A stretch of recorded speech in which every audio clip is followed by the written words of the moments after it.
কিন্তু জামাতের নেতৃত্বে কোনো জোট ইসলামী দলে এটা কিন্তু আসলে বাস্তবতা না। এটা জামাতের নেতৃত্বে কোনো জোট হচ্ছে না। এখানে আমরা আসলে ঘোষণা করেছি, যেহেতু 5ই আগস্টের পর একটা পরিবেশ তৈরি হয়েছে, মানুষ বিএনপি আওয়ামী লীগ জাতীয় পার্টি শাসন দেখেছে। বাংলাদেশে 93 জন মুসলমান 93 জন মুসলমান বসবাস করে। সবাই এখন দাবি হলো ইসলামী নীতি আদর্শটা বাস্তবায়ন হোক।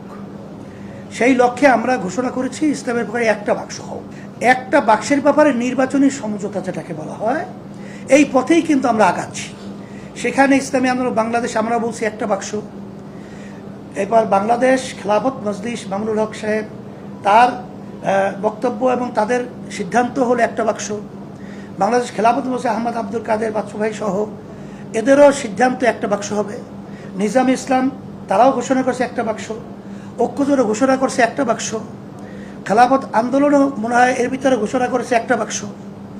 এর ভিতরে জামাত ইসলামও ঘোষণা করছে একটা বাক্স। এখন সবাই তো দাবিটা একটা বাক্সের ব্যাপারে আমরা এক জায়গায় এসেছি। এখানে কিন্তু কারো নেতৃত্বে জোট, এটা কিন্তু আসলে বাস্তবতা না। এটা ইসলামী আন্দোলনের নেতৃত্বে জোট হবে বা জামাতের নেতৃত্বে জোট হবে, এটা জোট না।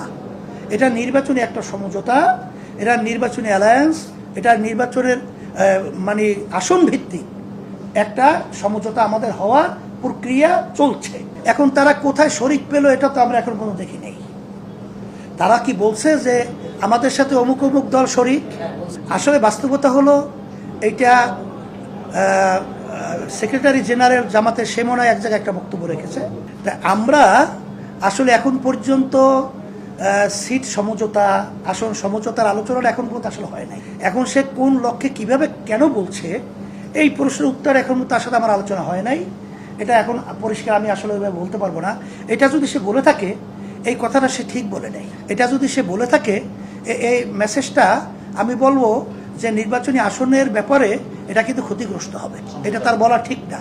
সমঝোতার ব্যাপারে এটা কিন্তু আসলে বিঘ্নিত ঘটবে।